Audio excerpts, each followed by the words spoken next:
সরস্বতী পুজোর আগের দিন আমরা বাড়ি চলে এসেছি। তোমরা তো জানোই প্রত্যেক বছরই সরস্বতী পুজো আমরা বাড়ি থেকে কাটাই। মাসিমণির বাড়িতে পুজো হয়। সকাল সকাল দেখো আমার গুটুল রানী শাড়ি পরে নিয়েছে, প্রিন্স পাঞ্জাবি পরে নিয়ে পুজো টুজো সব হয়ে গেছে। ওদের দেখলে না কি ভালো লাগে, পুজোর দিন এই বাচ্চা বাচ্চা মেয়েদের শাড়ি পরতে দেখলে কি ভালো লাগে, তাই না? যাকে স্নান টান করে আমার পুচকিও কিন্তু রেডি হয়ে গেছে। ওকে এবছর শাড়ি পরায়নি, কারণ ও একদমই শাড়ি পরে চলতে পারবে না। আর এই হচ্ছে আমার লুক আজকে, একদম সিম্পল বাট ভীষণ পছন্দের একটা লুক। তোমরা অবশ্যই জানিও কেমন লাগছে। আমরা এখন সেজে গুজে যাচ্ছি মামনির স্কুলে। আর আমার মামনিকে দেখো একদম হলুদ রানী হয়ে যাচ্ছে। আমি, মামনি আর পুচকি যাব, ওর পাপা যাবে না, ও ঘরে থাকবে। তাই আমরা বেরিয়ে যাচ্ছি টোটো ধরে, একদম কাছেই, বেশি দূর নয়।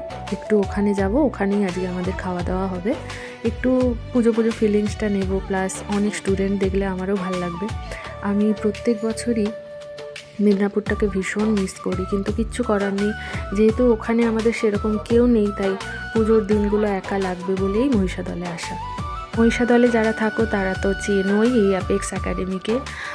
এটা আমার সেকেন্ড টাইম আসা। আগের বারেও আমি এই সরস্বতী পুজোতেই এসেছিলাম, আর এবছর এলাম। এসেই দেখলাম কি সুন্দর করে বাচ্চাদের সব আঁকাগুলো টাঙানো আছে, আর ক্রিয়েটিভিটিটা কিন্তু ভীষণ সুন্দর লেগেছে।